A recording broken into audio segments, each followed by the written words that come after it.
But I'm going to tell you some of the saves we've had over the last, say, couple years now. Some really good ones, and they all do have something to do with the father, which I like to work with the men a lot because the men seem to have a lot of influence on whether these babies are saved or not. So, okay, the first one, this is our COVID save, okay? And in the year 2020, we had a young couple back here. It was on a Saturday morning, and the girl was 15 and the boy was 16, and they were dropped off by her parents. And they were sitting back there. Oh, sorry. So they were dropped off. This 15-year-old and 16-year-old were dropped off by her Sandy. father. Sandy. Girls. They were down sitting back in the lobby in back of me, and somebody alerted us to them sitting there. They didn't go to the abortion clinic yet. They stayed down there, and so we motioned for them to come on out right here where I'm standing. And there's, I think what we call them death forces, people in the audience that try to protect them, and they basically won't try to get us so that we can't talk to them. We're trying to block them from coming out. I was waving to them, I was calling to them, kind of being loud, but they ended up coming on out, and they talked to us for quite a while, and it was all about the boyfriend wanting some way out of this. He was 16 years old. Yeah, they had a pregnancy here, a teenage pregnancy. He knew as a baby, she probably would have had the abortion if it wasn't for him, because she felt really pressured by her dad. But Edward wanted to talk to me about any ways we could get out of it. So we talked about adoption, and I had a family that I was ready to find a baby for, really. And so what I did was we got them out of there. They never went back in there. I connected them up with a family. I got their number. We got all, we all hugged and all kinds of good stuff out there. I got some pictures of them, and then connected up. 1 week later, they actually met the couple that I wanted to, introduce them to. They loved each other. They really liked each other a lot, and it was looking pretty good. But as time went on, Sandy got a little more pregnant, and they found out it was a boy, and Edward Sandy both wanted a boy. They were hoping it was a boy, and they kind of switched up and decided, well, we're going to keep the baby. Here's what happened. Edward's family kicked in. Edward Family said, we'll take care of you guys. We'll take care of the baby. We'll take care of you guys, and we'll help you live here. So they all moved. So things started to look better for them. Oh, sorry. The father that had dropped her off, he was against this.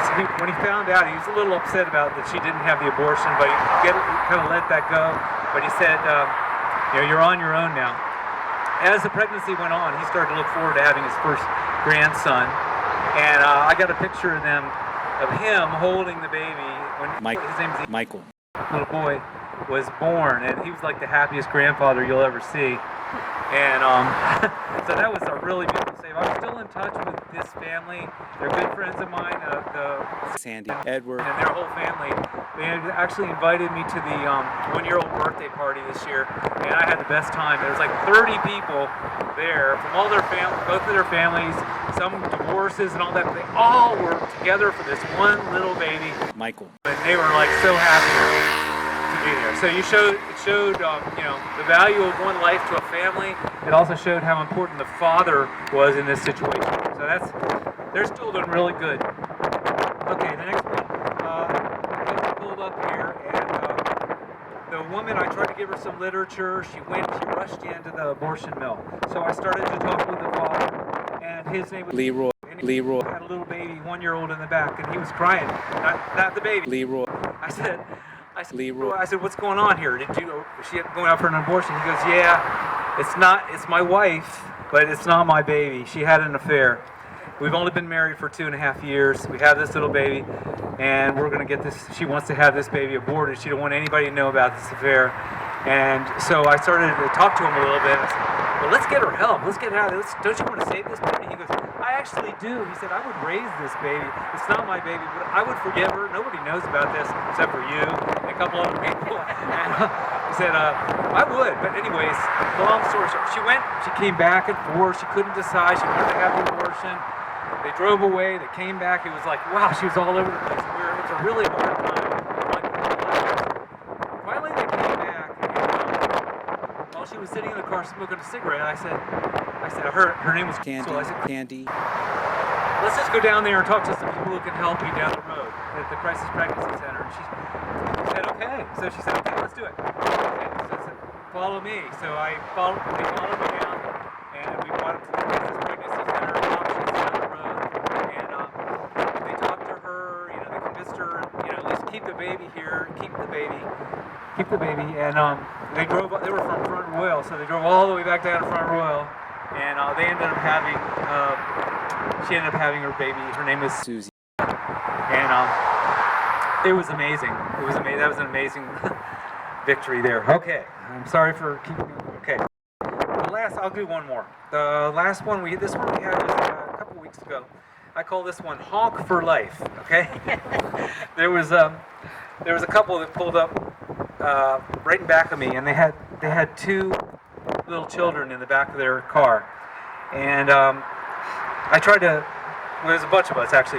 I stepped up and I tried to give them some literature to the woman. She wouldn't take it. She was very kind. She walked in and she walked up toward the elevator up there, which brings you up to the abortion mill. And anyways, the window was down here, but I motioned to the dad to roll down his window. So I started to talk to the dad. I really connected with him. It was amazing. We looked at each other in the eye, and I was giving him. I'm a father of 5 children myself. I was giving a dad's talk to this guy. I said, "What's the value? Compared to what's the difference between this baby and these other 2 beautiful children you have?" And I was really pouring it on him. And he looked over at her standing by the elevator. He looked over at me and he said, "Okay, we'll give it a try." And he started honking his horn like I've never seen anybody do. And he was waving to her to come down. Like, thank God the elevator didn't open up before that. But she came down, and they got in the car, and they waved to me, they waved to all of us, and gave us thumbs up. And I remember them driving down here, and I said, that was all so quick, all so quick. How did that happen, Because we were here, and we were, because I like to talk with the dads. I'm a father, so I like to talk with the dads. And so that was just a couple weeks ago, maybe about a month ago now, I guess, as time goes. But yeah, it's all about, right out here, it's all about just being friendly, sharing your love. You don't always have to talk about God, because you only have like 10, 20 seconds. But if you're friendly, if you're kind, if you show Christ through your joy, a lot of good things can happen from that. And that's what we all do, not just me. We're all just God's tools, and I'm nothing without God. And that's the only reason I do this, is because of our Lord Jesus Christ. And that's the stories. Very good. We need more people to keep fighting with us to close this place down. It's been open way too long. There's only 2 abortion clinics left in Northern Virginia. There's 3. One's a really small one. I hardly count it, but okay, there's 3. 2 in Alexandria and 1 here. The other one in Alexandria is a really big one like this one. And so these have been really, really hard for us to bring down. I mean, a lot of we had 7 abortion clinics open 5-6 years ago. It's down to these now, but these are pretty big. So we need a lot of prayers and people out here. So thank you very much. Well, thank you, Ken.